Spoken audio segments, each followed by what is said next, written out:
نحمده ونصلي ونسلم على رسوله الكريم اما بعد فاعوذ بالله من الشيطان الرجيم بسم الله الرحمن الرحيم ان الذين يبايعونك انما يبايعون الله يد الله فوق ايديهم صدق الله العظيم وصدق رسوله النبي الكريم.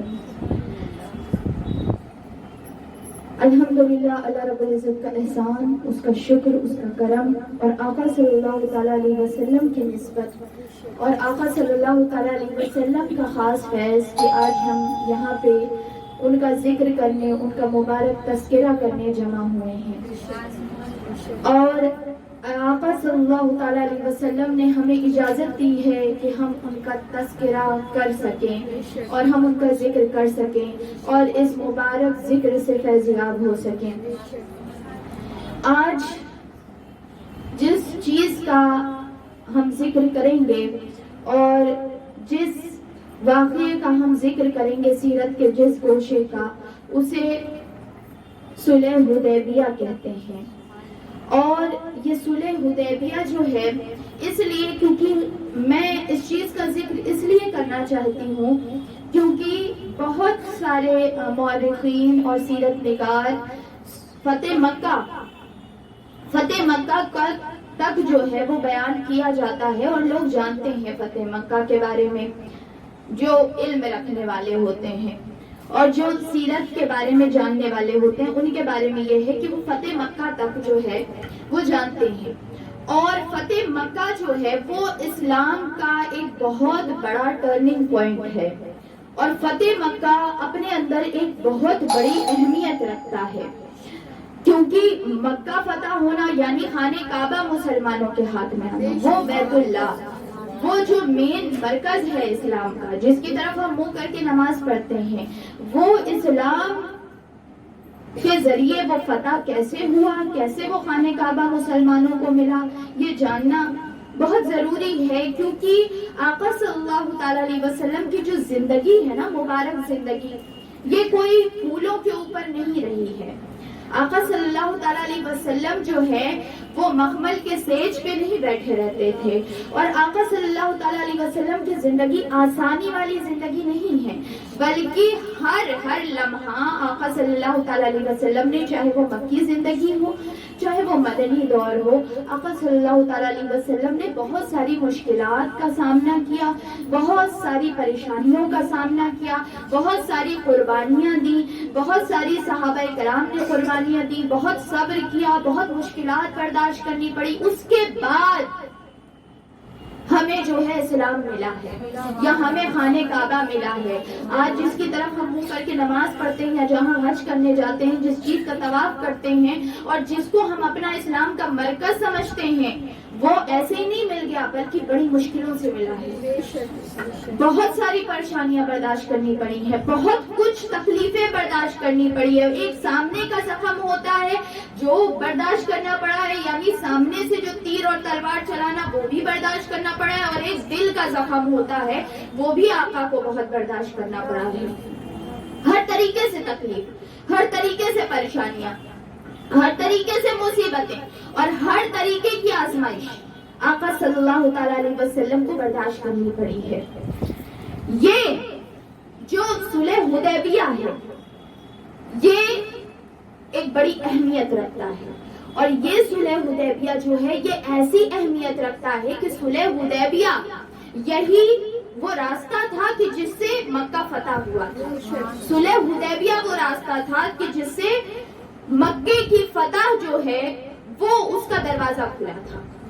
اور یہ صلح کیا ہے، یہ صلح حدیبیہ کیا ہے؟ صلح کا مطلب ہوتا ہے ٹریٹی ہوتا ہے، جس کو معاہدہ کہا جاتا ہے. معاہدہ کہا جاتا ہے آپس میں دو فریقین، یعنی دو جو ایک دوسرے کے دشمن ہوتے ہیں، جو ایک دوسرے کے مخالف ہوتے ہیں، وہ کسی بات پہ ایک معاہدہ کر لیتے ہیں کہ ہم جنگ نہیں کریں گے، یا اب جنگ نہیں ہوگی، یا کچھ شرطیں ایک دوسرے کی مان کے جو ہے وہ جنگ روک دی جاتی ہے.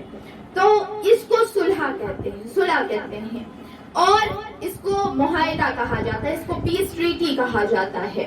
تو یہ آقا صلی اللہ تعالی علیہ وسلم، یہ اصل صلح کب ہوتی ہے؟ جنگ کے وقت ہوتی ہے، جب جنگ ہونے والی ہو اور دونوں میں سے کوئی ایک فریق جو ہے وہ یہ سوچے کہ اگر ہم جنگ کریں گے تو میرا نقصان ہو جائے گا، اگر ہم اور آگے لڑیں گے تو میرا نقصان ہو جائے گا، تو وہ سامنے پیشکش کرتے کہ ہم سرنڈر کرتے ہیں اور ہم امن چاہتے ہیں، ہم صلح چاہتے ہیں، تو دوسرے فریق کو بھی، جو دوسرا اس کا اپوننٹ ہوتا ہے، اس کو بھی یہ ماننا پڑتا ہے کہ ہاں بھائی اب انہوں نے اپنی تلواریں رکھ دی ہیں تو ہم بھی اپنی تلواریں رکھ دیں۔ تو جنگ تھی، مین جنگ ہونے والی تھی، جس کو آقا صلی اللہ تعالی علیہ وسلم نے اپنی حکمت عملی سے ایک صلح میں بدل لیا اور صلح کروا لی، اور جس کی وجہ سے اسلام کو بڑا فائدہ ہوا اور آقا صلی اللہ تعالی علیہ وسلم نے بڑی ہی حکمت کے ساتھ، بڑی ہی دانش مندی کے ساتھ، بڑی ہی سوچ سمجھ کے یہ صلح کروائی، جس کو بڑی ہی اہمیت حاصل ہے اسلام میں، جبکہ آقا جو ہے وہ اتنی، آقا صلی اللہ تعالی علیہ وسلم نے صحابہ کرام کو دکھا دیا تھا، اور پہلے بھی کفار مکہ یہ دیکھ چکے تھے کہ مسلمان کم بھی ہوں، تھوڑے سے بھی ہوں، زیادہ ہتھیار بھی نہ ہو، تب بھی مسلمان جو ہیں وہ جنگ کر سکتے ہیں اور جیت بھی سکتے ہیں کیونکہ مسلمان ہمیشہ کم رہے ہیں اور جیت بھی سکتے ہیں۔ تو آقا صلی اللہ تعالی علیہ وسلم نے جو صلح کی، آقا نے کوئی ڈر کے صلح نہیں کی، کوئی وہاں ڈر نہیں تھا، خوف نہیں تھا کسی چیز کا کہ آقا کو خوف تھا۔ صلح اصل ہوئی وہ مکے والوں کی طرف سے ہوئی اور مکے والے یہ چیز کو سمجھ گئے کہ مسلمانوں سے صلح ہی کرنے میں ہماری بہتری ہے، کیونکہ اگر ہم ان سے جنگ کریں گے تو ہم ہار جائیں گے، تو اس لیے صلح کرنے میں بہتری ہے۔ تو یہاں پہ جو مسلمانوں کے سپہ سالار تھے وہ رسول اکرم صلی اللہ تعالی علیہ وسلم تھے، اور صحابہ کرام کی تعداد جو تھی وہ 1400 تھی، اور مقصد کیا تھا؟ یہ جو صلح ہوئی، یہ کیوں مسلمان نکلے تھے باہر؟ عمرہ کرنے کے لیے نکلے تھے، اور دشمن کون تھے مسلمانوں کے؟ یہ کفار مکہ تھے۔ کفار مکہ اسلام کے دشمن تھے۔ آقا صلی اللہ تعالی علیہ وسلم، بس یہ منظر یعنی بیک گراؤنڈ کیا تھا؟ اصل بات یہ تھی کہ یہ غزوہ خندق ہوا، مسلمان اس میں جیت گئے، غزوہ خندق میں مسلمانوں کی فتح ہو گئی، مسلمان جیت گئے۔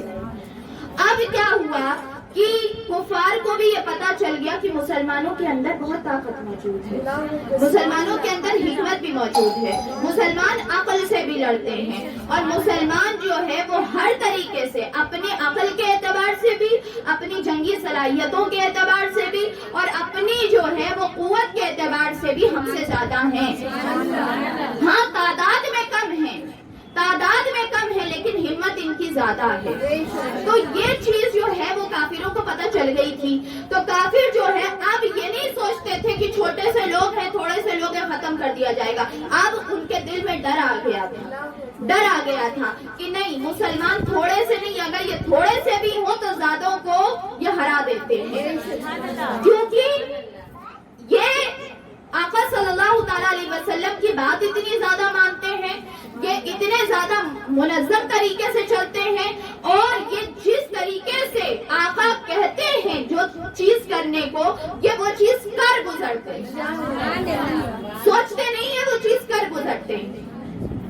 تو یہ جو کفار مکہ تھے یہ تھوڑا خاموش بیٹھ گئے تھے، اور جو یہودی تھے مدینے کے، ان کو بھی مسلمانوں نے اپنے انڈر میں کر لیا تھا، اور زیادہ تر یہودیوں کو مدینے سے شہر بدر کر دیا گیا تھا، نکال دیا گیا تھا۔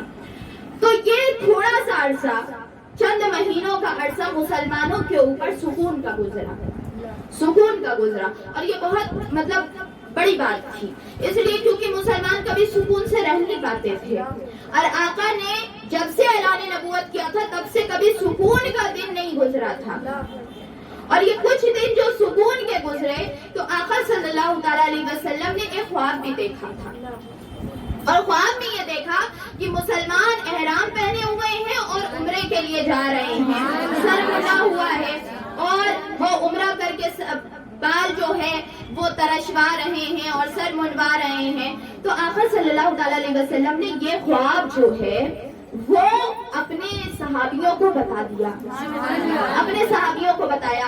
اب وہ لوگ خوش ہو گئے، صحابی خوش ہو گئے، صحابیوں کو یہ لگا کہ آقا بشارت دے رہے ہیں، آقا بشارت دے رہے ہیں، اور یقیناً یہ بشارت تھی، یہ ہونے والا تھا، یہ ہونا تھا، یہ بشارت تھی، لیکن آقا نے اس کا ڈیٹ نہیں بتائی تھی کہ یہ کب ہوگا۔ ہاں یہ ہو تو کیسے بھی ہوگا یہ چیز، یعنی مسلمان آرام سے مکے میں داخل ہوں گے اور عمرہ کریں گے اور طواف کریں گے اور آرام کے ساتھ اپنے سارے ارکان ادا کریں گے۔ تو جو خاص طور پہ یہ 6 ہجری کا وقت تھا، آقا صلی اللہ تعالیٰ علیہ وسلم نے جب مسلمانوں کو یہ بات بتائی، مسلمانوں نے بڑی خوشی کا اظہار کیا، بڑی خوشی کا اظہار کیا، اور صحابہ کرام نے یہ کہا کہ آقا پھر تو ہم احرام باندھ لیتے ہیں، احرام باندھ لیتے ہیں اور نکل جاتے ہیں، اور ہمیں بھی خانہ کعبہ دیکھنے کا بڑا دل کر رہا ہے، ہم بھی چاہتے ہیں کہ خانہ کعبہ کا طواف کریں، ہم بھی چاہتے ہیں کہ وہ ہمارا جو شہر جہاں سے ہمیں نکالا گیا ایک بار ہم جائیں، ہم اس خانہ کعبہ کو دیکھیں، خانہ کعبہ کی دیواروں کو چھوئیں، خانہ کعبہ کے غلاف کو پکڑیں، اس لیے کیونکہ خانہ کعبہ اپنے اندر اہمیت رکھتا تھا، کفار کے وقت میں بھی خانہ کعبہ اہمیت رکھتا تھا، لوگ ساری دنیا سے خانہ کعبہ کی زیارت کرنے آیا کرتے تھے، طواف کرنے آتے تھے، تو مسلمان جو وہاں کے رہنے والے تھے، جو شروع کے وہاں رہنے والے تھے، اور کئی اس میں سے وہ تھے جو خانہ کعبہ کی حفاظت کرنے والے تھے، جو خانہ کعبہ کی خدمت خادم تھے، خادمین حرمین تھے، وہ لوگ وہ خانہ کعبہ کی حفاظت کرنے والے تھے، خانہ کعبہ کے خادم تھے، تو وہ سارے لوگ تو اور مطلب ان کے دل میں اور لگن بڑھ گئی کہ اب آقا نے کہہ دیا کہ ہم جا رہے ہیں، خواب میں دیکھ لیا تو اس کا مطلب اب ہم جائیں گے، اب ہم جائیں گے۔ تو آقا صلی اللہ تعالیٰ علیہ وسلم نے کہا کہ ہاں اب خطرہ بھی ذرا کم ہو گیا ہے، خطرہ بھی ذرا کم ہو گیا ہے، تو ایسا کرتے ہیں کہ چلتے ہیں، احرام باندھ لیتے ہیں، احرام باندھ لیتے ہیں اور نکل جاتے ہیں۔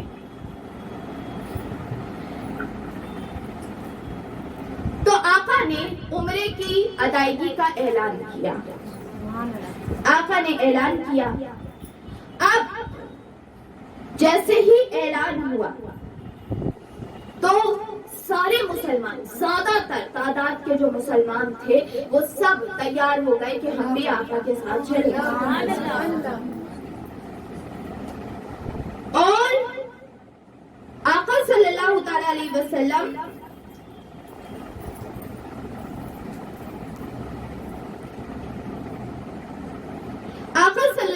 علیہ وسلم کو یہ پتا تھا، آقا کو یہ پہلے سے پتا تھا کہ ہم جب نکلیں گے اور خانہ کعبہ کی طرف بڑھیں گے تو کفار مکہ آرام سے تو بیٹھنے والے نہیں ہیں، ان کے اندر اتنی جو ہے وہ اتنی اخلاق تو ہے نہیں کہ وہ آرام سے بیٹھنے دیں گے اور آرام سے ہم لوگوں کو آنے دیں گے، لیکن پھر بھی، اور مسلمان بھی یہ جانتے تھے کہ کفاروں کو یہ چیز پتہ چلے گی تو اتنے آرام سے تو ہم کو جانے نہیں دیا جائے گا اندر، لیکن پھر بھی مسلمان ساری مشکلوں کو جانتے ہوئے بھی اس شہر میں جا رہے تھے جہاں ان کے دشمن رہتے ہیں، جا رہے تھے اس لیے کیونکہ ان کو آقا پہ یقین تھا، ان کو آقا پہ یقین تھا کہ آقا جا رہے ہیں تو جہاں آقا جائیں گے وہاں ہم جائیں گے، اور یہی کہا جاتا ہے نا کہ یہ شمع رسالت کے پروانے تھے، اور آقا کی ہر بات پہ لبیک کہتے تھے، آقا جو کہتے تھے وہ بس سر جھکا کے مان لیا کرتے تھے۔ تو آقا صلی اللہ تعالی علیہ وسلم جو ہے وہ 70 اونٹوں کو لے کے، 70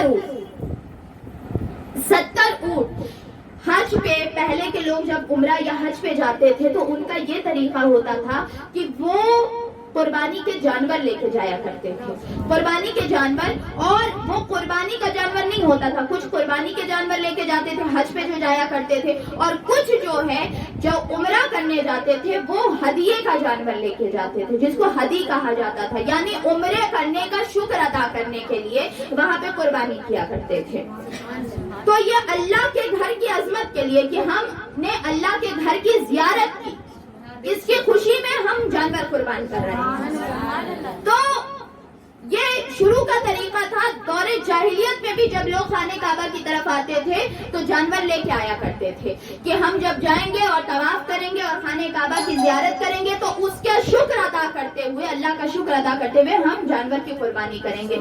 تو آقا صلی اللہ تعالیٰ علیہ وسلم نے جو ہے وہ 70 اونٹ لیے اپنے ساتھ، اور ان پر نشان لگایا جاتا تھا، ان پر مارک لگایا جاتا تھا ان اونٹوں پہ کہ یہ ہدی کے جانور ہیں یا یہ ہدیہ کے جانور ہیں۔ اور قلادہ، یہ ایک پٹا ٹائپ کا پہنا دیا جاتا تھا تاکہ وہ ان کا پہچان ہو کہ یہ قربانی والے جانور ہیں، یہ قربانی کے لیے جا رہے ہیں۔ اور 1400 صحابی جو ہے وہ ہمراہ ہو گئے۔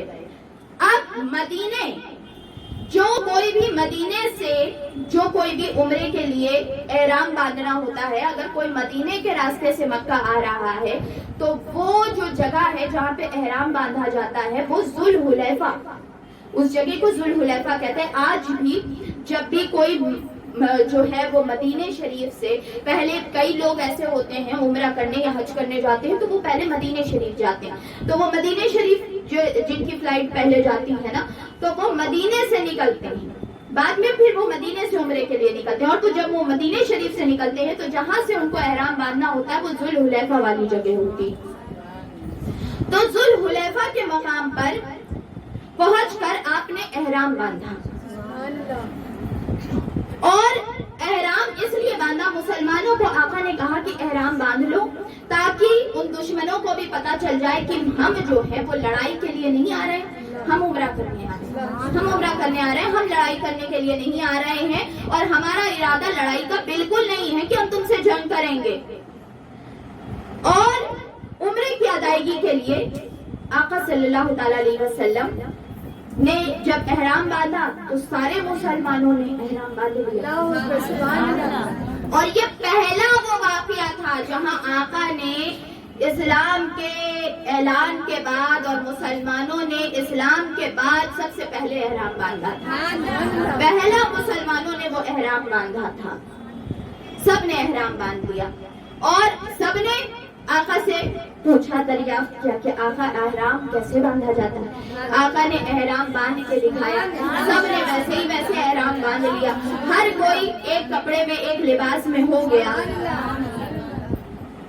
اور وہ منظر تھا آقا صلی اللہ تعالیٰ علیہ وسلم سالار تھے اس مجمع کے، اور سارے صحابہ کرام آقا کے ساتھ سب احرام میں موجود، سب خانے کعبہ کی طرف جا رہے تھے۔ اب قریش مکہ یعنی کفار قریش، معلوم ہوا ان کو کہ مدینے سے مسلمان جو ہے وہ عمرہ کرنے آ رہے ہیں، خانہ کعبہ میں آ رہے ہیں۔ اب ان کا دماغ جو ہے وہ بالکل بوکھلا گیا، ان کو یہ لگا اتنی ہمت مسلمانوں کی، یعنی ہم جب گئے تھے خندق میں تو خندق کھود دی تھی، ہم کو اندر آنے نہیں دیا، اور وہاں سے خندق کے آر پار سے لڑائی ہوئی، اور اب ان کی ہمت دیکھو کہ یہ آ رہے ہیں، یہ آ رہے ہیں، ان کو ڈر بھی نہیں لگ رہا کہ یہ ہمارے اندر آ رہے ہیں، تو ان کو نہ بڑی ذلت محسوس ہوئی، اس میں بہت خراب لگا کہ دیکھو ہم نے جن کو بھگایا تھا، جن کو اتنا پریشان کرتے ہیں، اور ہم سوچتے تھے کہ شاید ان کے اندر ہمارا ڈر بھی موجود ہے، یہ ہم سے دور بھی بھاگتے ہیں، لیکن آج انہوں نے احرام پہن لیا اور یہ آ رہے ہیں، یہ واپس آ رہے ہیں، یعنی انہوں نے مکہ چھوڑا نہیں ہے، مکہ یہ چھوڑنے والے نہیں ہیں، یہ واپس آ رہے ہیں مکے کی طرف۔ تو ان کو یہ لگا کہ یہ کیسے ہو سکتا ہے، ہمارے رہتے ہوئے اتنے ذلیل ہو جائیں گے ہم کہ ہمارے دشمن اندر آ جائیں، جبکہ وہ جو مہینے ہوتے تھے جب لوگ عمرہ کرنے آتے تھے دور دراز سے، یا وہ جو کوئی بھی خانہ کعبہ کے اندر آ جاتا تھا وہ سب کو امان ملا کرتی تھی۔ دور جاہلیت میں بھی یہ تھا کہ خانہ کعبہ کی طرف جو آ رہا ہے چاہے وہ جو بھی ہو اس کو آنے دیا جائے گا، اور وہ مہینہ جس وقت لوگ آتے ہیں خانہ کعبہ کی طرف، وہ اس مہینے میں کوئی جنگ نہیں ہوگی، اس مہینے میں کوئی جنگ نہیں ہوگی، لیکن پھر بھی یہ لوگ سب کچھ بھول جاتے تھے جلن میں، یہ لوگ سب کچھ بھول جاتے تھے، اور یہ لوگ صرف یہ یاد رکھتے تھے کہ مسلمانوں کو آنے نہیں دینا ہے، مسلمانوں کو پریشان کرنا ہے۔ وہ مسلمانوں کے راستے کو ضرور روکیں گے۔ حضور صلی اللہ تعالی علیہ وسلم نے قریش کے متوقع مزاحمت کے پیش نظر، اور آقا صلی اللہ تعالی علیہ وسلم، آقا بھی جب کوئی چیز کرتے تھے نا تو ایسے ہی نہیں کر دیتے تھے۔ دیکھیں، ایک زندگی وہ ہوتی ہے کہ انگلی اٹھائی چاند کو 2 ٹکڑے کر دیا، ایک زندگی وہ ہوتی ہے کہ پتھر پہ پیر رکھا پتھر پگھل گیا، ایک زندگی وہ ہوتی ہے کہ گزرے درخت جھک گئے، زندگی وہ ہوتی ہے کہ انگلی کا اشارہ کیا سورج واپس نکل آیا، لیکن ایک آقا کی یہ بھی زندگی ہے کہ جس میں آقا کو زمانے کے حالات کا سامنا کرنا پڑا، اور آقا نے سامنا کر کے دکھایا، اس طریقے کو، اس سچویشن کو ہینڈل کر کے دکھایا۔ یہاں پہ کوئی جو ہے وہ آقا نے معجزہ نہیں دکھا دیا، بلکہ اس سچویشن کو ہینڈل کرنا سکھایا کہ مسلمانوں جب دشمن سے سامنا ہو تو ہر مسلمان نبی نہیں ہے، اور ہر مسلمان یہ صلاحیت کا حامل نہیں ہے کہ وہ جو کہے وہ ہو جائے۔ تو مصیبتیں برداشت بھی آقا نے کی، اور کس طریقے سے حکمت عملی سے، کس طریقے سے پلاننگ کے ساتھ چلنا چاہیے کسی چیز کے لیے جب دشمن کا مقابلہ ہو رہا، وہ بھی آقا نے سکھایا ہے۔ تو آقا جو نکلے تو آقا کو یہ پتا تھا، آقا ان کی جو ہے طریقے سے، فطرت سے خوب واقف تھے کہ وہ بدتمیز ہے، بدتمیزی کریں گے۔ تو آقا ایسے ہی نہیں نکل گئے، آقا نے پہلے اپنا ایک جاسوس بھیجا، آقا نے جاسوس بھیجا جن کا نام حضرت بصیر بن سفیان ہے۔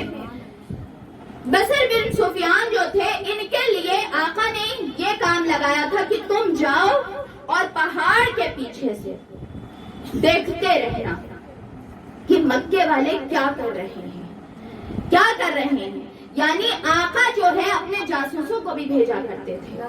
ایسے نہیں ہے کہ آقا صلی اللہ تعالی علیہ وسلم بس کہیں پر بھی کود جایا کرتے تھے، نہیں، یہ حکمت عملی ہوتی ہے، یہ پلاننگ ہوتی ہے، یہ دماغ کا استعمال ہوتا ہے کہ آپ کس طریقے سے کس سچویشن کو ہینڈل کریں گے۔ تو آقا صلی اللہ تعالی علیہ وسلم نے اپنے صحابی کو بھیجا کہ تم جاؤ اور دیکھو کہ مکے میں کیا چل رہا ہے، اور وہ لوگوں کا رد عمل کیا آ رہا ہے۔ آقا صلی اللہ تعالی علیہ وسلم نے عمرے کی نیت کر لی، اور یہ آقا کے جو جاسوس تھے حضرت بصر، یہ گئے اور واپس آئے، اور انہوں نے آقا کو آ کے پوری سچویشن یہ بتائی کہ آقا، مکے والے اپنی انگلیاں چبا رہے ہیں،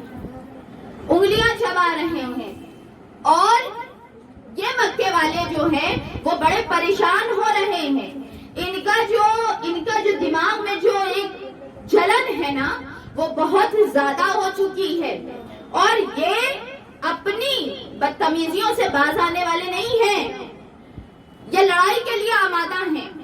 آقا صلی اللہ تعالی علیہ وسلم نے اس چیز کو سنا، آقا نے کہا کوئی بات نہیں، چلتے رہو، دیکھیں گے کیا ہوتا ہے۔ اب آقا صلی اللہ تعالی علیہ وسلم آگے بڑھے، مشرکین مکہ کو جیسے ہی پتا چلا، سب کو یہ خبر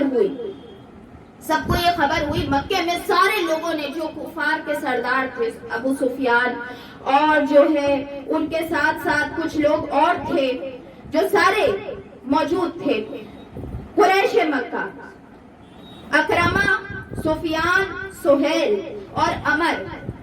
اکرمہ، سفیان، سہیل اور عمر یہ لیڈر تھے کفار کے، جو مسلمانوں کے خلاف لوگوں کو بھڑکایا کرتے تھے۔ انہوں نے ہنگامی طور پہ سارے مکے کے والوں کو بلایا کہ سارے لوگوں آ جاؤ، اور ان لوگوں کی ایک جگہ بھی تھی، ان لوگوں کی ایک خفیہ جگہ بھی تھی جہاں پہ یہ مسلمانوں کے خلاف پلاننگ کیا کرتے تھے، جسے یہ دار الندوہ کہتے تھے۔ وہاں پہ یہ سارے جمع ہوئے اور وہاں پہ انہوں نے ایک کمیٹی بنائی۔ کیوں؟ مسلمانوں کو روکنا ہے، اور سب نے یہ کہا کہ ہم تلواریں نکال لیں گے، گردنیں کاٹ دیں گے، خون بہا دیں گے، مسلمانوں کو آنے نہیں دیں گے۔ اور جوانوں کو اکسایا گیا کہ جو ہے تمہارے رہتے ہوئے، تمہارے جیسے لوگوں کے رہتے ہوئے، فلاں کے بیٹے کے رہتے ہوئے، فلاں کے بیٹے کے رہتے ہوئے مسلمان آ جائیں اور عبداللہ کا بیٹا عبد المطلب کا پوتا آ جائے، یہ کیسے ہو سکتا ہے؟ اور لوگوں کو بڑا اس چیز پہ، اپنے خاندان پہ بڑا گھمنڈ تھا۔ تو آقا صلی اللہ تعالیٰ علیہ وسلم کی جو بات ان لوگوں کے اندر جو وہ بات پھیلائی گئی، تو آنن فانن میں 8,000 لوگ جمع ہو گئے، 8,000 کا لشکر، ادھر 1,400 صحابی، اور وہ بھی احرام باندھے ہوئے، کوئی جنگی لباس پہنے ہوئے صحابی نہیں ہے، احرام باندھے ہوئے، ایک تلواریں ہیں مشکل سے سب لوگوں کے ساتھ، اور یہاں پہ 8,000 کا افراد کا لشکر جمع ہو گیا۔ اور یہ سارے لوگ باہر نکل آئے، مکے سے باہر نکل آئے، اور کہا، اور لوگوں کو بھی جمع کر دیا، اور کہا کہ آج تو یہ ہمارے پاس آ رہے ہیں، ہم ان کے طرف گئے تھے خندق کی لڑائی کرنے کے لیے، تو انہوں نے ہمیں پریشان کیا تھا، اب یہ آ رہے ہیں، اب ہمارا دیکھیں گے ہم کیسے کرتے ہیں۔ لیکن آقا کے ذہن میں یہ تھا کہ ہم ان کو جنگ کرنے نہیں دیں گے، ہم نہیں کرنے دیں گے جنگ۔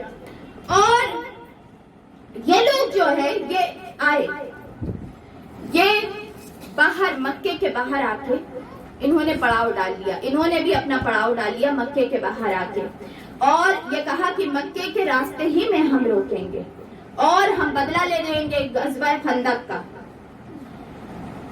اور سارے مکے والوں کو بھی، مکے کے آس پاس کے جو علاقے تھے ان کے لوگوں کو بھی جمع کیا کہ تم بھی آ جاؤ، چاروں طرف سے کہیں سے بھی مسلمانوں کو داخل نہیں ہونے دیں گے۔ اب جو ہے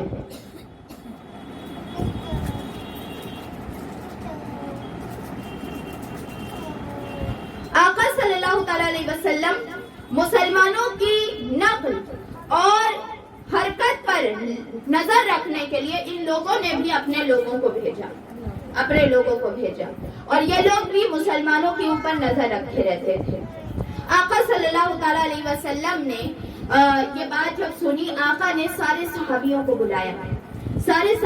بلایا تاکہ مشورہ کیا جائے۔ ایک تو بات یہ ہے بہت اہمیت والی کہ آقا ہمیشہ مشورہ سے چلا کرتے تھے، آقا حکم نہیں دیتے تھے کہ یہ کرنا ہے۔ بادشاہ پہلے ایسے ہی کرتے تھے اور بادشاہوں کا طریقہ یہ رہتا تھا کہ یہ کرنا ہے، لیکن آقا جو ہے جب کوئی بات آتی تھی تو سارے صحابیوں کو جمع کرتے تھے اور ان کے مشورے پہ عمل بھی کیا کرتے تھے۔ تو آقا نے مشورہ کیا اور مشورے سے جو ہے سارے صحابیوں کو جمع کیا۔ سارے صحابیوں کو جب جمع کیا تو حضرت ابو بکر صدیق نے یہ کہا کہ آقا ہم عمرے کی ادائیگی کے لیے ہم نے سفر کیا ہے اور ہم چاہتے ہیں کہ ہم سفر جاری رکھیں، ہم پیچھے نہیں جانا چاہتے، ہم واپس مدینے کی طرف پلٹ کے جانا نہیں چاہتے، یہ ہمارے اوپر سوٹ نہیں کرے گا، ہم واپس پلٹنے والے نہیں، ہم جب آ جاتے ہیں تو واپس نہیں پلٹتے۔ اور آپ نے ہمیں یہی سکھایا ہے کہ جب ہم کسی چیز کے لیے نکل جائیں تو ارادہ پختہ رکھیں۔ تو آقا ہم چلتے رہیں گے اور ہم لڑائی نہیں کریں گے، ہم جنگ نہیں کریں گے. ہاں اگر رکاوٹ ہوئی تو ہم تلوار اندر نہیں رکھیں گے, تلوار باہر نکال لیں گے. ہم بزدلوں کی طرح واپس نہیں جانا چاہتے. حضرت ابو بکر صدیق کی جب یہ بات سنی آقا کو خوشی ہوئی, آقا کو خوشی ہوئی. صحابہ کرام نے بھی اللہ اکبر کا نعرہ لگایا, نعرہ تکبیر, اللہ اکبر, نعرہ رسالت, یا رسول اللہ, نعرہ حیدری, یا علی. یہ جب صحابہ کرام کا جذبہ دیکھا, اور صحابہ کرام کو بالکل مطلب صحابہ کرام ہمیشہ اس چیز میں رہتے تھے, کبھی بھی وہ کسی چیز سے پیچھے نہیں ہٹنے والے تھے. صحابہ کرام نے کہا آقا بالکل آپ جدھر لے کے جائیں, آپ جدھر لے کے جائیں ہم آ جائیں گے, اور ہم کو جان دینی ہوگی تو ہم جان دیں گے, ہمیں جنگ کرنا ہوگا تو ہم جنگ کریں گے, لیکن ہم واپس پلٹ کے جائیں گے نہیں, واپس نہیں پلٹ کے جائیں گے. جس مقصد سے آئے ہیں وہ کر کے جائیں گے. مشرکین کا 8000 کا لشکر تھا, مسلمانوں کو یہ بھی خبر ہو گئی کہ ان کا 8000 کا لشکر ہے اور ہم 1400 کے ہیں, ہم 1400 ہیں. لیکن مسلمان کبھی بھی اپنے تعداد پہ بھروسہ نہیں کرتے تھے, مسلمان ہمیشہ آقا پہ بھروسہ کرتے تھے. وہ یہ سوچتے تھے اور ان کا یہ یقین تھا کہ آقا ہمارے اندر ہے, جیت ہماری ہے, حق ہماری طرف ہے, جیت ہماری ہے. تو آقا صلی اللہ تعالی علیہ وسلم نے جب ان کا ارادہ دیکھا تو آقا کو بڑی خوشی ہوئی. آقا نے کہا کہ چلو پھر ٹھیک ہے, اگر تمہارے اندر یہ جذبہ ہے اور تم آگے بڑھ سکتے ہو تو چلو, پھر میں تو ہوں ساتھ میں, پھر میں ہوں ساتھ میں. آقا صلی اللہ تعالی علیہ وسلم ادھر سے ابھی مکے کے ایک بہت بڑی شخصیت جو بعد میں ایمان لے کے آ کے انہوں نے کافی اچھا اور بہت بڑا کام کیا, اور بہت عظیم صحابی ہیں جن کو خالد بن ولید کہتے ہیں, وہ ابھی اسلام قبول انہوں نے نہیں کیا تھا. لیکن خالد بن ولید سیف اللہ ہے. خالد بن ولید نے جب اسلام قبول کیا تو پھر جم کے اسلام بھی قبول کیا. جب سے پہلے جم کے دشمنی بھی کی, اسی طریقے سے پھر جم کے مسلمانوں کا ساتھ بھی دیا. تو یہ ابھی تک مسلمان نہیں ہوئے تھے. ان کو جب پتا چلا نا خالد بن ولید کو, تو انہوں نے سواروں کے ساتھ وہ نکل پڑے مکے سے. انہوں نے کہا میں نپٹ لوں گا, میں نپٹ لوں گا, کیونکہ خالد بن ولید ایک جنگجو شخصیت تھے اور ان کے اندر بھی ڈر نہیں تھا. تو انہوں نے کہا کہ تھوڑے سے مسلمان ہیں, میں نپٹ لوں گا, میں نپٹ لوں گا. خالد بن ولید آئے, حالت نماز میں مسلمان تھے, اور خالد بن ولید کو یہ لگا مسلمان سب نماز پڑھ رہے تھے اور مسلمانوں کو کوئی اثر نہیں ہوا, سب نماز پڑھ رہے تھے, سب نماز پڑھتے رہے. وہ لوگ گھوڑے لے کر آئے, اور خالد بن ولید کو یہ لگا کہ گھوڑے چڑھا دیں ان کے اوپر, گھوڑے ان کے اوپر چڑھا دیں. یہ لوگ گھوڑے لے کے آ رہے تھے, اور آقا صلی اللہ تعالی علیہ وسلم کے صحابیوں کو یوں لگ رہا تھا, ان کی پوزیشن ایسی تھی کہ جیسے ان کو کچھ نظر ہی نہیں آ رہا, وہ اپنے نماز میں مصروف تھے. خالد بن ولید نے جیسے ہی گھوڑا دوڑایا آگے کی طرف, نمازیوں کی طرف, صحابہ کرام کی طرف, گھوڑا واپس پلٹ آیا. گھوڑے کو وہ بار بار گھوڑے کو اٹھاتے کہ گھوڑا جو ہے وہ پیر مارے اور گھوڑا جو ہے ان لوگوں کی طرف حملہ کرے, اور گھوڑا بار بار واپس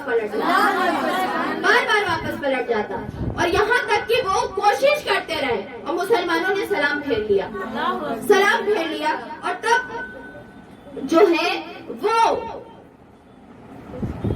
صحابہ کرام متوجہ ہوئے خالد بن ولید کی طرف اور کہا کہ خالد تم ایسا کام کیوں کر رہے ہو, ہم تو تمہیں ایک عقل مند شخصیت جانتے ہیں, اور تم ایسے انسان تو نہیں ہو کہ تم بے وقوف اور جاہلوں کے ساتھ رہو, تمہیں تو اس شخص کا ساتھ دینا چاہیے جو حق پر ہے, تمہیں آقا کا ساتھ دینا چاہیے, اور تم ایک جنگجو شخصیت ہو, اور ہم جانتے ہیں کہ تم اچھے خاندان سے بھی تعلق رکھتے ہو اور تمہارے اندر عقل بھی موجود ہے, تو تم نیک چیز میں اس کو صرف کرو, یہ کیا چیز تم کر رہے ہو. خالد بن ولید نے مسلمانوں کی طرف دیکھا, آقا کی طرف بھی ایک نظر دیکھی, صلی اللہ تعالی علیہ وسلم کی طرف بھی حضرت خالد بن ولید نے دیکھا, اور آقا نے بھی ان کی طرف دیکھا. حضرت خالد بن ولید کے دل میں تھوڑی سی چینجنگ آئی. انہوں نے جو مسلمانوں کو دیکھا نا، اور خالد بن ولید جو حملہ کرنے آ رہے تھے، انہوں نے اپنے لوگوں کو کہا کہ گھوڑا جو ہے وہ پلٹا لیتے ہیں اور واپس چلتے ہیں. اور صحابہ کرام نے آقا سے کہا کہ آقا، ہم تو خالد کو ایک اچھا انسان جانتے ہیں، لیکن یہ کیوں ایسے اس طریقے سے ہم اسے دوسری طرف دیکھ کے خوش نہیں ہوتے. آقا نے مسلمانوں سے کہا کہ مسلمانوں صبر کرو، اللہ سب کرنے والا ہے. اور خالد بن ولید کا یہ طریقہ تھا کہ خالد بن ولید گھوڑا آگے لے کے جاتے تھے اور بار بار پیچھے پلٹ کے مسلمانوں کو دیکھا کرتے تھے. ان کو گویا یہ لگتا تھا کہ ہمیں کوئی بلا رہا ہے، کوئی آواز دے رہا ہے. وہ گھوڑا لے کے جاتے، لیکن دور تک بھی جا کے وہ واپس پلٹ کے دیکھتے رہے. آقا صلی اللہ تعالیٰ علیہ وسلم نے اپنا راستہ جو ہے وہ بدل دیا، اور آقا صلی اللہ تعالیٰ علیہ وسلم نے اب کہا کہ اب ہم جب نماز پڑھیں گے، کیونکہ ان کی ایک بار بدتمیزی ہم نے دیکھ لی کہ آ گئے نماز پڑھنے کے بیچ میں اس طریقے سے کرنے کے لیے کہ اب ہم نماز پڑھیں گے تو آدھے نماز پڑھیں گے، آدھے حفاظت کریں گے جسے صلاۃ الخوف کہا جاتا ہے، وہ ہم پڑھیں گے.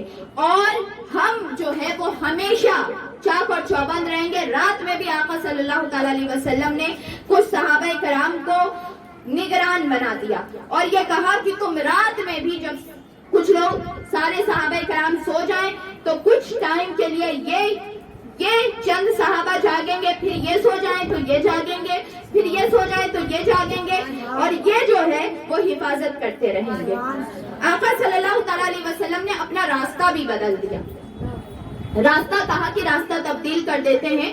وہ راستے سے جو آسان راستہ تھا مکے کی طرف جانے کا، اس کو چھوڑ کے آقا نے ایک لمبا راستہ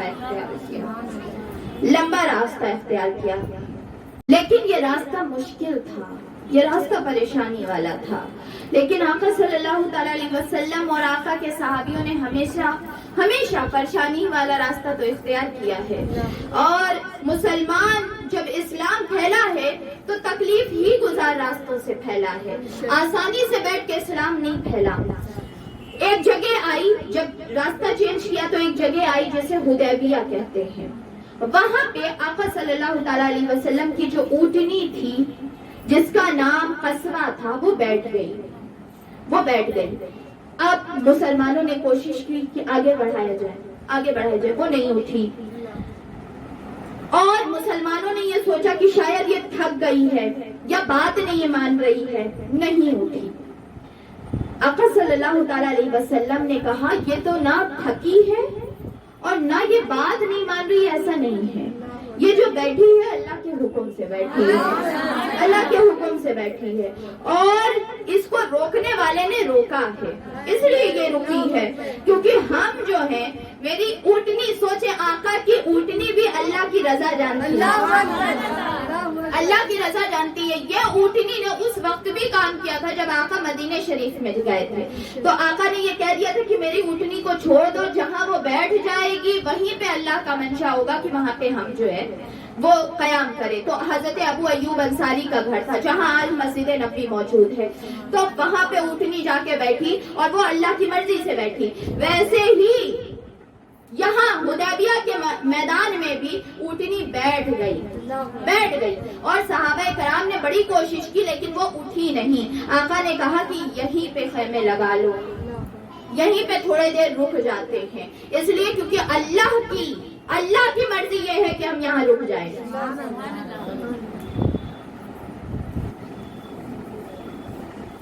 آقا صلی اللہ تعالیٰ علیہ وسلم نے کہا کہ ہم یہاں پہ رک جاتے ہیں، تھوڑا دیر انتظار کرتے ہیں اور ہم دیکھیں گے کہ سچویشن آگے کیا بڑھتی ہے تو پھر ہم آگے بڑھیں گے اور ہم کسی بھی صورت غافل نہیں ہوں گے. آقا صلی اللہ تعالیٰ علیہ وسلم جو رات میں سویا کرتے تھے، اور آقا صلی اللہ تعالیٰ علیہ وسلم کے جو صحابی تھے، وہ جن کو آقا نے خاص طور پہ جن کو اس کی ڈیوٹی لگائی تھی کہ وہ مسلمانوں کی حفاظت کریں گے، وہ حفاظت کرتے رہتے تھے. اور کیا ہوا کہ حدیبیہ کے وہ اس میدان میں پانی کی کمی ہو گئی. صحابہ صحابہ کرام کا تو یہ طریقہ تھا نا، وہ کچھ بھی ہوتا تھا آقا سے بولتے تھے، کچھ بھی ہوتا تھا، اونٹ کھو جاتا تھا تو آقا سے بولتے تھے، اونٹ بیمار ہو جاتا تھا تو آقا سے بولتے تھے، کوئی چیز کھو جاتی تھی تو آقا سے بولتے تھے، کوئی بیماری ہو جاتی تھی تو آقا سے بولتے تھے، پانی نہیں مل رہا ہے تو آقا سے بولتے تھے، اور ہر چیز کا علاج ان کے لیے آقا سے مل رہا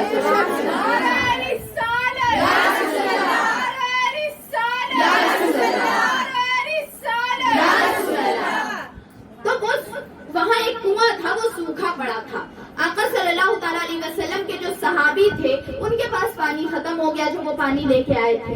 آقا نے کہا، آقا کو صحابہ کرام نے کہا آقا پانی ختم ہو گیا، پانی ختم ہو گیا. آقا نے کہا کنواں کہاں ہے؟ آقا کنویں کے پاس گئے اور صحابی کو اپنے جو آقا نے تیر لیے ہوئے تھے، آقا تیر رکھتے تھے اپنے ساتھ، تیر اور کمان جو ہے ہمیشہ رکھا کرتے تھے، تیر کمان تلوار ہمیشہ آقا کے ساتھ رہتی تھی. تو وہ تیر جو ہے آقا نے ایک صحابی کو دیا اور کہا یہ تیر لو اور جا کے کنویں کے اندر رکھ دو، کنویں کے اندر رکھ دو.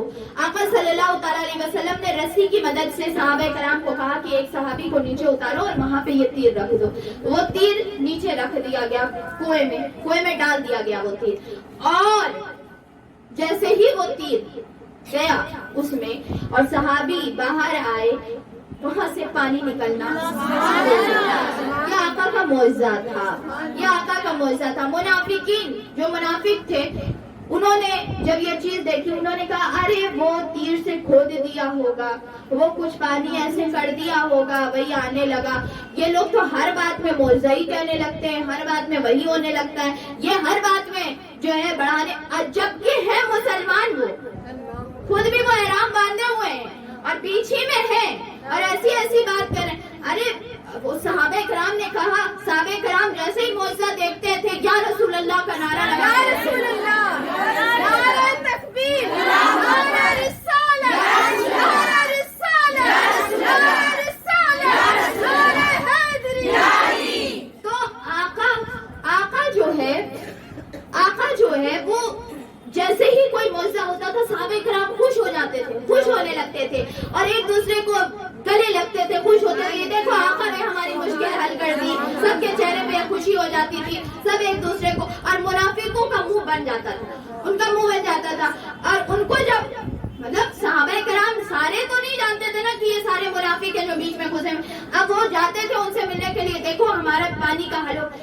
ارے کچھ کیا ہوگا، وہ کھود دیا ہوگا. تم ہی لوگ جو ہے ہمیشہ ہر بات میں اتنی خوشی منانے کی ضرورت نہیں ہوتی ہے، ہر بات میں تم لوگ جو ہو وہ کوئی وجہ ہوگی اسی کے لیے ایسا ویسا. مطلب بیچ ہی میں رہ کے صحابہ کرام کو بے ادبی سکھایا کرتے تھے، صحابہ کرام کے دلوں کے اندر شک پیدا کیا کرتے تھے. اور صحابہ کرام جیسے ہی کوئی شخص اس طریقے سے بولتا تھا نا تو صحابی اس سے دور ہو جایا کرتے تھے، صحابی فوراً دور ہو جایا کرتے تھے.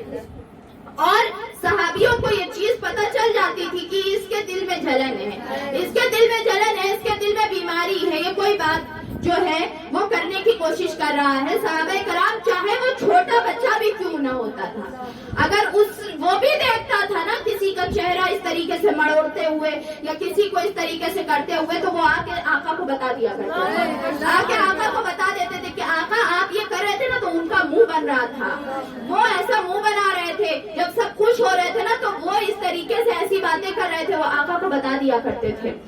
اور اللہ نے قرآن میں بھی یہ اتارا کہ محبوب ان آپ کے جو چھوٹے چھوٹے بچے ہیں نا، جو آپ کے عاشق ہیں، جو آپ کے عاشق ہیں، وہ آپ کے زیادہ چڑھنے والے اور بہت زیادہ اعتبار کے لائق ہیں. اور ان کے جو بوڑھے ہیں نا، جو بوڑھے بنے ہوئے اپنے آپ کو بہت دکھاتے ہیں، یہ منافق جو ہیں ان کے بڑھاپے کو نہ دیکھا کریے. آپ کے جو چھوٹے چھوٹے یہ عاشق ہیں یہ ان سے زیادہ سچے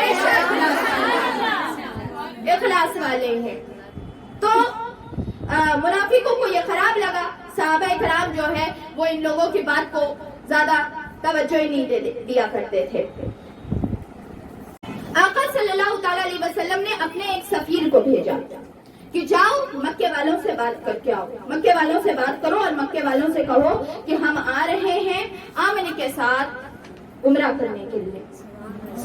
اور اگر تم لوگ روکوگے تو ہم جنگ کریں گے اور امن کر لو.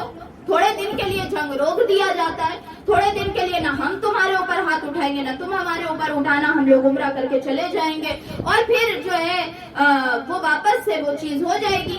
تم پریشان مت ہو, لیکن اگر تم روکو گے تو ہم جنگ کریں گے.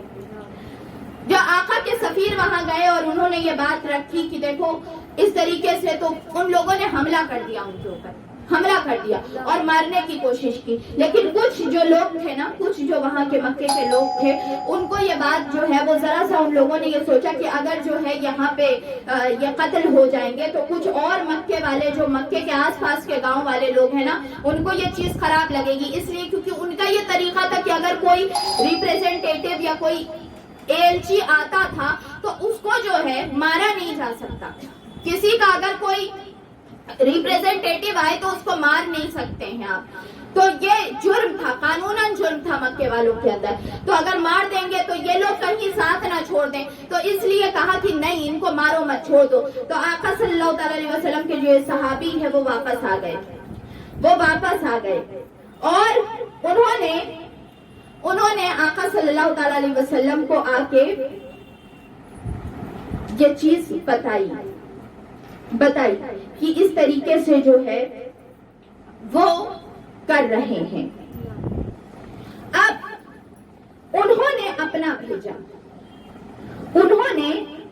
ایک سفارتی وہ ایلچی جو ہوتا ہے وہ بھیجا, اپنا سفیر بھیجا کفار مکہ نے.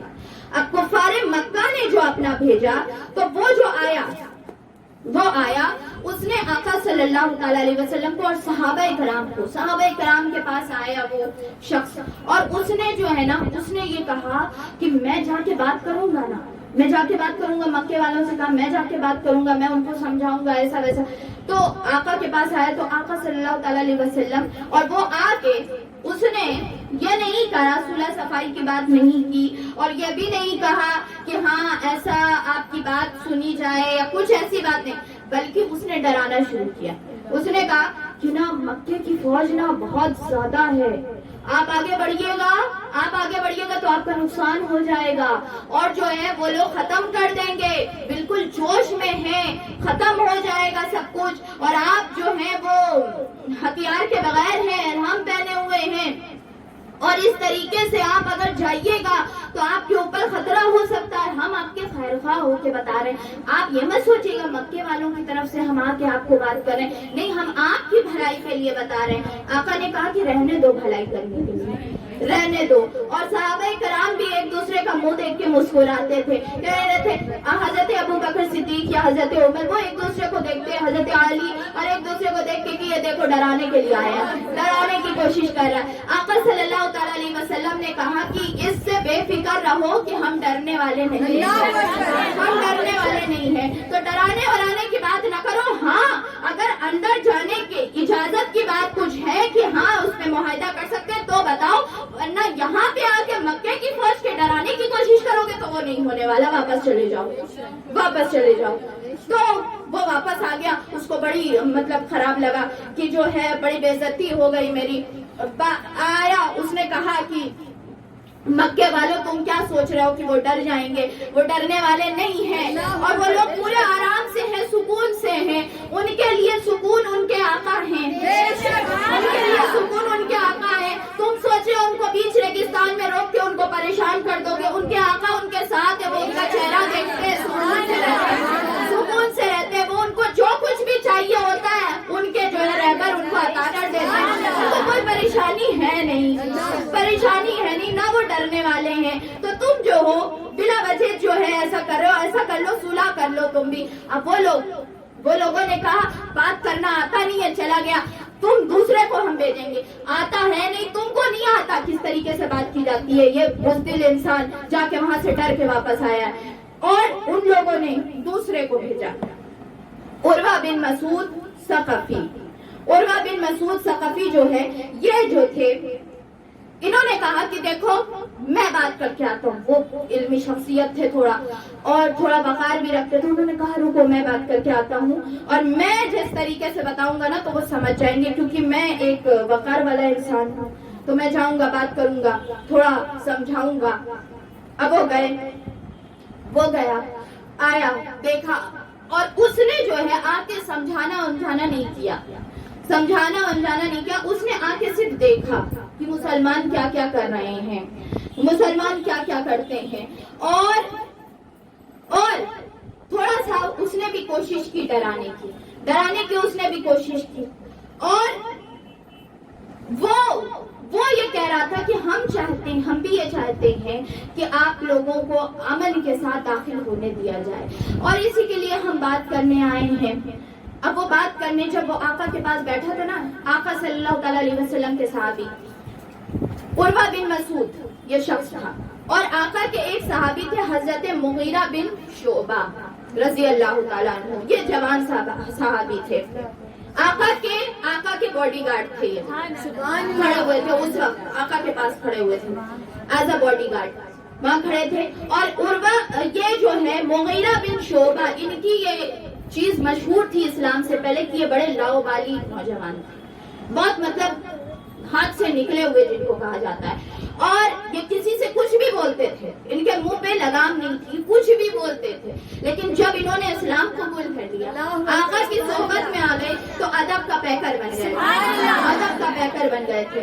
اب وہ کھڑے ہوئے تھے, وہ وہیں آقا کے پیچھے ٹھیک کھڑے ہوئے تھے تلوار لے کے وہ کھڑے ہوئے تھے. اب یہ جو شخص تھا عروہ بن مسعود یہ آقا سے بات کرتے. اب ان لوگوں کا یہ تھا نا کفار مکہ آقا سے دشمنی بھی کرتے تھے, آقا کی بے ادبی بھی کیا کرتے تھے. اب یہ بات کر یہ ٹیک لگا کے یہ بیٹھ گیا. اس نے ٹیک لگا کے آقا جہاں بیٹھے تھے وہیں پہ ٹیک لگا کے بیٹھا اور ٹیک لگا کے بیٹھا اور بیٹھ کے جو ہے جب آقا سے بات کرتا تو کبھی کبھی آقا کی ریش مبارک داڑھی مبارک کو ہاتھ لگا کے بات کرتا. ایک بار آقا کے جو یہ صحابی تھے حضرت مغیرہ بن شعبہ انہوں نے ایک بار دیکھا, ان کو بڑا خراب لگا, ان کو بڑا یہ چیز خراب لگی. اور جب دوسری بار اس نے ہاتھ بڑھایا, وہ بے تکلفی میں بات کر رہا تھا, اس نے ہاتھ بڑھایا تو یہ جو صحابی تھے انہوں نے اپنے تلوار کے دستے سے ہاتھ کے اوپر مارا اور کہا ہاتھ دور کرو, ایسے بات نہیں کیا جاتا ہے, بات کرنے کی تمیز نہیں ہے تمہیں, یہ ہمارے آقا ہیں, اس طریقے سے بات نہیں کرتے. تو وہ شخص اس کے ہاتھ پہ اتنا زور سے لگا کالا پڑ گیا. تو اس نے جو ہے بڑے غصے سے ان کی طرف دیکھا کہ کون ہے تو شخص, تو مجھے مارتا ہے, کون ہے تو آقا صلی اللہ تعالیٰ علیہ وسلم مسکرائے. آقا نے کہا غور سے اس کا چہرہ دیکھو کون ہے. تو وہ پلٹ کے اس کو نہیں پتا تھا اس وقت تک, اس نے پلٹ کے نہیں دیکھا تھا. جو پلٹ کے دیکھا اس نے دیکھا مغیرہ بن شعبہ ہے. آقا نے کہا دیکھو اس کو کتنا طریقہ آ گیا ہے, کتنا ادب والا جوان بن گیا ہے. تم جانتے ہو گے نا کہ یہ کیسا تھا پہلے. تو چپ ہو گیا, چہرے کا رنگ بدل گیا. یہ آقا صلی اللہ تعالیٰ علیہ وسلم کے صحابی تھے, جو اتنا ادب کیا کرتے تھے آقا صلی اللہ تعالیٰ علیہ وسلم کا. اب یہ شخص واپس گیا عروہ بن مسعود ثقفی, یہ واپس مکے کی طرف گیا اور مکے والوں سے جا کے اس نے کہا کہ خدا کی قسم مکے والوں خدا کی قسم میں نے بڑے بڑے بادشاہ دیکھے, میں نے بہت بڑے بڑے بادشاہ دیکھے. میں نے کیسر و کسریٰ کو دیکھا, میں نے روم کے بادشاہوں کو دیکھا, میں نے نجاشی کے دربار کو دیکھا, میں نے بہت بڑے بڑے سلطنتوں کو دیکھا, لیکن میں نے کوئی مسلمان کے بادشاہ محمد جیسا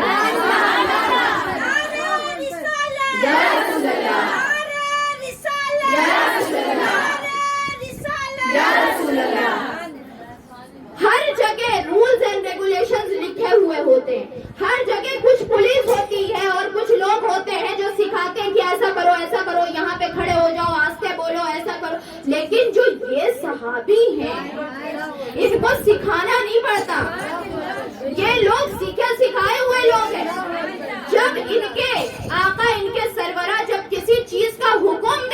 ہیں یہ دوڑ کے اس کو پورا کرتے ہیں. ان کا جو سب سے بوڑھا بھی رہتا ہے نا وہ بھی دوڑ کے آگے بڑھتا ہے. پھر اس کے بعد جب یہ کچھ کہتے ہیں تو یہ سارے چپ سے سنا کرتے ہیں اور کسی کی آواز بھی ان کی آواز سے اوپر نہیں جاتی, جبکہ کوئی بولنے والا نہیں ہے کہ آستے بولو آستے بولو, کوئی نہیں بولتا, لیکن ہر کوئی آستے ہی بولتا ہے. یہ لوگ سر اٹھا کے دیکھ نہیں پاتے اپنے سرور کی طرف اور اپنے لیڈر کی طرف, آقا کی طرف. اور یہ جب بھی ان کے جو ہے لیڈر آقا صلی اللہ تعالی علیہ وسلم جب ان سے خطاب کرتے ہیں تو یہ سر جھکا کے سنا کرتے ہیں. جب وہ وضو کرتے ہیں تو وضو کا پانی نیچے نہیں گر پاتا, ان کے ہاتھوں پہ رہتا ہے. جب وہ لعاب دہن تھوک مبارک جب پھینکتے ہیں تو وہ بھی یہ لوگ مل کے اپنے چہرے پہ لگا لیا کرتے ہیں. اور یہ جب بال ترشواتے ہیں تو وہ بھی ان کے ہاتھوں میں رہتا ہے. اتنی مقبولیت, اتنی محبت میں نے کہیں نہیں دیکھی ہے. تو یہ یاد رکھو مکے کے لوگوں کہ یہ لوگ ڈرنے والے میں سے نہیں ہیں. ہم نے جو محبت دیکھی ہے نا وہ بے نظیر محبت ہے, اس کی مثال نہیں مل سکتی. جیسی محبت وہ کرتے ہیں نا اس کا کوئی بدل نہیں مل سکتا. اور وہ اگر آگ میں بھی ان کو چلا دینا تو وہ چل جائیں گے. وہ ایسے لوگ ہیں. تو ہم تم سے یہی کہتے ہیں کہ ان کی بات مان لو, کیونکہ وہ لوگ پیچھے ہٹنے والے میں سے نہیں ہیں. اگر تم جتنی بھی دیر کرو گے تو ان کے آقا ان کو جتنی دیر وہاں کھڑا رکھیں گے وہ بیٹھے رہیں گے, وہ پیچھے نہیں ہٹیں گے. تو یہ آقا صلی اللہ تعالی علیہ وسلم کے صحابی تھے, یہ آقا کے صحابی تھے. آگے پھر کیا ہوا اور پھر اس کے بعد آقا صلی اللہ تعالی علیہ وسلم نے اور کس کو بھیجا اپنی طرف سے. پھر اس کے بعد معاہدہ کیسے طے ہوا, معاہدہ تھا کیا, صلح میں کیا کہا گیا. اور پھر اس کے بعد تھوڑی تکلیفوں کی بات ہے, تھوڑی پریشانیوں کی بات ہے. تھوڑی مسلمانوں کو تکلیفیں ہوئی, کچھ مسلمانوں کو رونا پڑا, کچھ مسلمانوں کو تکلیفیں ہوئی اور قربانیاں دینی پڑی. آقا صلی اللہ تعالی علیہ وسلم کے کہنے پہ مسلمان جو ہیں وہ ادھر, کل کا تھوڑا سا میں بتا دوں کہ ادھر جو مکے میں کچھ لوگ ایسے تھے جن کو مسلمان ہونے کی وجہ سے قید کر کے رکھا گیا تھا. مکے کے اندر وہ قید میں تھے. اب ان کو جب یہ پتا چلا نا کہ مکے کے لوگ جو ہیں وہ مسلمانوں کو روکنے کے لیے باہر گئے ہیں مکے سے, اور مکہ جو ہے وہ خالی ہو چکا ہے, سردار وہاں نہیں ہے مکے کے, تو ان لوگوں نے اپنی تدبیر کرتے, کئی سالوں سے قید تھے. ان لوگوں نے کچھ تدبیر کر کے جو ہے وہ لوگ باہر آئے اور وہ لوگوں نے دوسرے ہاتھ میں ہتھکڑیاں وغیرہ سب پہنے ہوئے وہ لوگ جو ہے مسلمانوں کی طرف نکلے تھے. لیکن ان کے ساتھ کیا ہوا وہ انشاءاللہ کل ہم جانیں گے کہ کیا ہوا ان کے ساتھ اور کس طریقے سے آقا صلی اللہ تعالی علیہ وسلم سے ان کی ملاقات ہوئی. اور پھر فتح مکہ کیسے ہوا, یہ چیز اللہ تعالیٰ ہمیں آقا صلی اللہ تعالی علیہ وسلم کی سیرت کو سمجھنے کی اور آقا صلی اللہ تعالی علیہ وسلم کی حکمت عملی کی خیرات حاصل کرنے کی ہم کو توفیق عطا فرمائے, اور ہمیں وہ ذہن عطا کرے کہ جس سے ہمیں فائدہ ہو, اور ہمیں دشمنوں کے شر سے اللہ تعالیٰ محفوظ رکھے, دشمنوں کے فتنے سے ہمیں محفوظ رکھے. کیونکہ اور اللہ تعالیٰ ہمارے عقیدوں کی حفاظت فرمائے, اللہ تعالیٰ جو ہے وہ ہمیں ادب مصطفیٰ عطا فرمائے, آقا صلی اللہ تعالیٰ علیہ وسلم کی محبت عطا کرے. کیونکہ صحابہ کرام کی جو محبت ہے, جب ہم یہ سب دیکھتے ہیں نا تو ہمیں یہی سیکھ ملتی ہے کہ آقا کی بات کو ماننا ہے, آنکھ بند کر کے آقا کی بات کو ماننا ہے, جو آقا کہے وہ کرنا ہے, اور آقا پہ پورا یقین رکھنا ہے کہ جب ہم آقا کی بات مان رہے ہیں تو پھر دشمن کبھی ہم سے جیت نہیں سکتا اور کبھی ہم ہار نہیں سکتے. یقین رکھنا اللہ اور اس کے رسول پر, یہ صحابہ کرام کا طریقہ. اللہ تعالیٰ ہمیں محبت عطا کرے، یقین عطا کرے اللہ اور اس کے رسول کے اوپر. اور انشاءاللہ کل ہم اور سیرت کے پہلوؤں پہ بات کریں گے. اللہ تعالیٰ ہمارے حال پہ کرم فرمائے. انشاءاللہ کل ہمیں پھر سے آقا کی سیرت جاننے کی توفیق عطا فرمائے. آمین. نعت شریف کی طرف بڑھتے ہیں. محبت کے ساتھ آقا صلی اللہ تعالیٰ علیہ وسلم کی نعت شریف سماعت فرمائیں. اعوذ باللہ من الشیطان الرجیم. بسم اللہ الرحمن الرحیم. اللہم صل علی سیدنا و مولانا محمد وعلی آلہ و اصحابہ وبارک وسلم صلی علیہ. الصلاۃ والسلام علیک یا سیدی یا رسول اللہ. السلام علیکم ورحمۃ اللہ وبرکاتہ. خوشی سبھی مناتے ہیں میرے سرکار آتے ہیں. خوشی سبھی مناتے ہیں میرے سرکار آتے ہیں. دیوانے جھوم جاتے ہیں میرے سرکار آتے ہیں. دیوانے جھوم جاتے ہیں میرے سرکار آتے ہیں. اور خوشی ہے آمنہ کے گھر وہ آئے نور کے پیکر. خوشی ہے آمنہ کے گھر وہ آئے نور کے پیکر. جو پیدا ہو کے سجدے میں اپنا سر جھکاتے ہیں. جو پیدا ہو کے سجدے میں اپنا سر جھکاتے ہیں. اور خوشی سبھی مناتے ہیں میرے سرکار آتے ہیں. اور جو دیکھا حسن یوسف کو، جو دیکھا حسن یوسف کو تو اپنی انگلیاں کاٹی. جو دیکھا حسن یوسف کو تو اپنی انگلیاں کاٹی. جو آقا دیکھ لے تم کو وہ اپنے سر کٹاتے ہیں. جو آقا دیکھ لے تم کو مرحبا مرحبا احمد مصطفیٰ، مرحبا مرحبا احمد مصطفیٰ، مرحبا مرحبا مرحبا مرحبا مرحبا مرحبا مرحبا مرحبا مرحبا مرحبا. یا رسول اللہ، یا رسول اللہ.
اور بہت ہی خوبصورت شعر کہ موہنی صورت نام محمد تو جگ کے سردار، موہنی صورت نام محمد دو جگ کے سردار، جان سے پیارا راج دلارا، جان سے پیارا راج دلارا، رحمت کی سرکار نبی جی، اللہ اللہ اللہ لا الہ الا ہو، اللہ اللہ اللہ لا الہ الا ہو،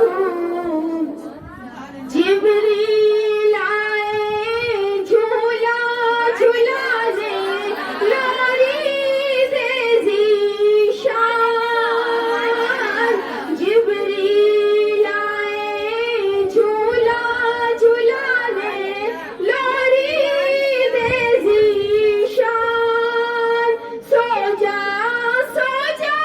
رحمت عالم، سو جا رحمت عالم، میں تیرے قربان نبی جی، اللہ اللہ اللہ لا الہ الا ہو، اللہ اللہ اللہ لا الہ الا ہو۔ ہم نے آقا کی نعت شریف سنی، اور آخر میں یہی اس چیز سے اینڈ کروں گی کہ مسلمانوں اور آقا کے عاشقوں، یہ آقا کی نعت جو سنی اور آقا کی بات جو سنی اور صحابہ کرام کا جو طریقہ سنا، اس میں سے یہ چیز تو آپ کو عمل کرنی چاہیے کہ جب بھی کوئی آقا کی بے ادبی کرے یا آقا کے خلاف ہلکی بات کرے یا آقا کی بے ادبی کرنے کی کوشش کرے تو مسلمانوں پھر اس کی زبان بند کرنی ہوتی ہے، پھر اس کے ہاتھ کو روکنا ہوتا ہے، پھر اس چیز سے پھر اس انسان کو روکنا ہوتا ہے، اور کسی بھی طریقے سے چاہے اپنے ہاتھ سے ہو چاہے زبان سے ہو، پھر اس کو عاشق روکتے ہیں، بے ادبی کرنے نہیں دیتے۔ تو مسلمانوں کا یہ طریقہ ہونا چاہیے کہ جب بھی کوئی میرے آقا کے خلاف بے ادبی کی باتیں کرے یا میرے آقا کے شان میں ہلکی بات کرے تو مسلمان اس کا گریبان پکڑ لے اور مسلمان اس کو اس کے انجام تک پہنچائے کہ کیسے تمہاری ہمت ہوئی کہ تم میرے آقا کی بے ادبی کر لو۔ جب تک اگر ہمارے دلوں کے اندر عشق مصطفیٰ ہے تو مسلمانوں ناموس رسالت، آقا کی عظمت، آقا کی شان اور آقا کی عظمت کو بیان کرنا اور آقا کی ادب کو ملحوظ خاطر رکھنا، یہ چیز ہر مسلمان کے لیے بہت ضروری ہے۔ صحابہ کرام سے یہ سیکھ ملتی ہے ہمیں کہ آقا کے کسی بھی گستاخ کو وہ برداشت نہیں کرتے تھے، اور آقا کے کسی بھی گستاخ کی زبان چلتی تھی تو اس کی زبان روک لیتے تھے، ہاتھ چلتا تھا تو اس کا ہاتھ روک لیا کرتے تھے، اور اپنے آپ کو سامنے پیش کرتے تھے کہ تمہاری جرت کیسے ہو سکتی ہے کہ میرے آقا کی بے ادبی کر سکو۔ تو ہمیں بھی اس طریقے پہ چل کے صحابہ کرام کے اس محبت سے ہمیں بھی سیکھنا چاہیے کہ ہم بھی کسی بے ادب کو برداشت نہ کریں، ہر بے ادب سے، چاہے وہ آپ کا اپنا گھر میں کوئی کیوں نہ ہو، چاہے وہ اپنا رشتہ دار کیوں نہ ہو، چاہے وہ اپنا قریبی کیوں نہ ہو، جو آقا کی بے ادبی کرے پھر وہ میرا نہیں ہے، پھر وہ میرا نہیں ہے، پھر اس سے بات نہیں کرنی، پھر اس سے رشتہ نہیں رکھنا، اس لیے کیونکہ میرا رشتہ میرے آقا سے سب سے زیادہ ہے، میرے آقا سے، اور جو میرے آقا کا گستاخ ہے پھر وہ بدبخت لعنتی انسان ہے، اس کے ساتھ رہنا یا اس کا ساتھ دینا پھر آپ بھی اس لعنت میں شامل ہو جاتے ہیں۔ تو آپ کو اس سے کنارہ کشی اختیار کرنی چاہیے۔ عاشقوں کا یہ طریقہ ہے۔ اللہ تعالیٰ ہمیں سچا عشق، اخلاص والا، سچی نیت والا عشق عطا کرے آقا کا، صرف زبانی نہیں بلکہ ہمارا کردار بھی عشق کو پیش کرے کہ عاشق مصطفیٰ ہے۔ آمین۔ آمین. انشاءاللہ کل 7:30 بجے ملاقات ہوگی. تب تک اللہ تعالیٰ آپ کا ہمارا ہم سب کا حامی و ناصر ہو اور ہمیں پھر سے آقا کے ذکر کرنے کی توفیق عطا فرمائے. آمین. السلام علیکم ورحمۃ اللہ وبرکاتہ.